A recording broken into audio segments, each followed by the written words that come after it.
Fala galera, aqui é a Samuca do canal Xadrez Todo Dia.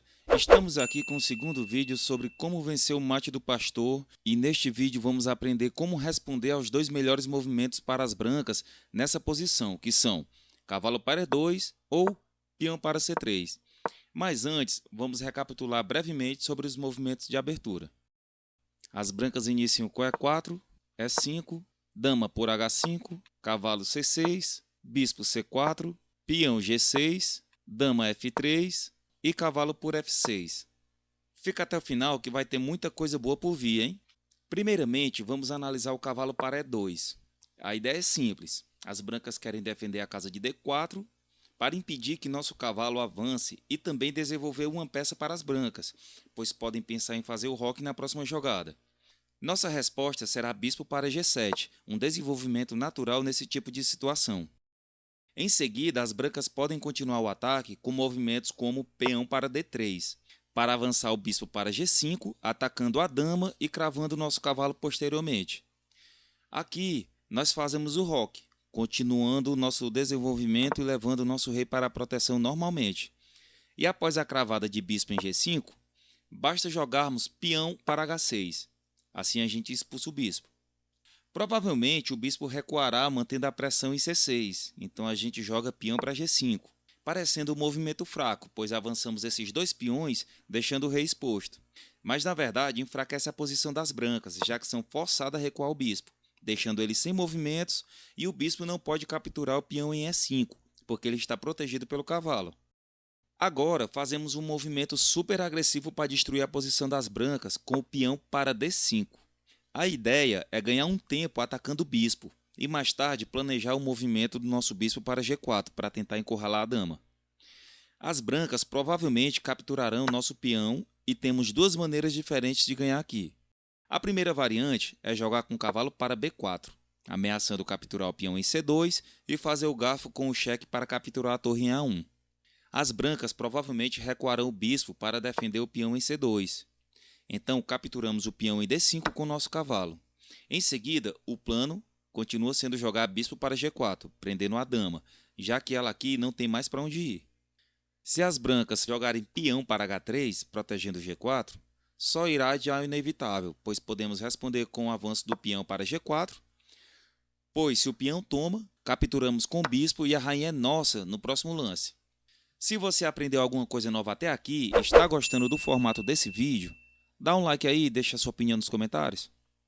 Para completar, resta abordar o segundo melhor lance das brancas, que é peão para C3, protegendo D4 e B4. Aqui repetimos o movimento do bispo para G7 e o roque em seguida. O próximo lance das brancas ainda pode seguir a mesma ideia, tentando jogar o peão para D3 e trazendo o bispo. No próximo movimento, após o roque, bispo para G5, e novamente não há razão para ter receios. Podemos avançar nossos peões do lado do rei para atacar o bispo das brancas.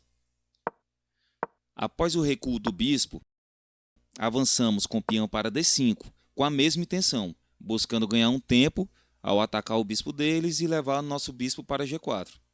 Após a captura do peão em D5, a única diferença é que não teremos os lances de cavalo para D4 ou B4, pois o peão de C3 está defendendo ambas as casas. Mas não tem problema, pois agora jogamos bispo para G4, a única casa livre para a rainha vai ser em E3, e aqui capturamos de volta o peão em D5, atacando a rainha branca. Provavelmente, as brancas capturarão nosso cavalo com seu bispo. No entanto, se ele mover a rainha para D2, agora jogamos nosso cavalo para F4, ganhando uma posição muito forte, ameaçando capturar em G2 e pressionando o peão em D3. Se o bispo capturar nosso cavalo, só precisamos capturar de volta com nosso peão, abrindo a grande diagonal e deixando o nosso bispo muito forte em G7, e o corredor livre para darmos cheque com a torre em A8. E as brancas já estão em apuros, meus amigos. Caso as brancas capturem nosso cavalo em D5, nós capturamos de volta com nossa dama, ameaçando capturar o peão em G2. Se, por exemplo, as brancas fizerem um movimento como cavalo para F3, tentando bloquear e proteger o peão de G2 enquanto desenvolve sua própria peça, agora temos um movimento muito forte com o peão para F5, ameaçando jogar peão para F4 e fazer o garfo na rainha e também prendendo o bispo em G3. Note que valeu a pena ter avançado com os peões de G e H logo no início, E também não existe mais ameaças pelas diagonais, pois não há mais bispos das brancas em jogo. Se as brancas fizerem um movimento como H3, tentando atacar nosso bispo, e também para ganhar um tempo e recuar o bispo deles para a casa de H2, isso não vai fazer diferença. Primeiro, jogamos peão para F4, atacando a dama e o bispo. Se a dama recuar, apenas capturaremos o cavalo, atacando novamente a rainha e ganhando tempo. Se a dama captura o bispo oferecendo uma troca, apenas aceitamos e após, peão captura em F3.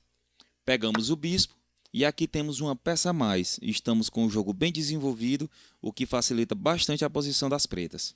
E esse, meus amigos, foi o segundo vídeo da série de como enfrentar o mate do pastor. Compartilhamos algumas dicas valiosas e estratégias que irão ajudá-lo a dominar seu oponente. Ainda teremos uma terceira parte com variantes inusitadas que você não pode perder, hein? Se você achou este vídeo útil, dê aquele joinha e se inscreva no nosso canal para mais conteúdo de xadrez como este. Nos comentários abaixo, deixe-nos saber se você já foi vítima desse golpe e se você se sente mais confiante em sua capacidade de se defender contra o mate do pastor. Então, bons estudos e aquele abraço, valeu!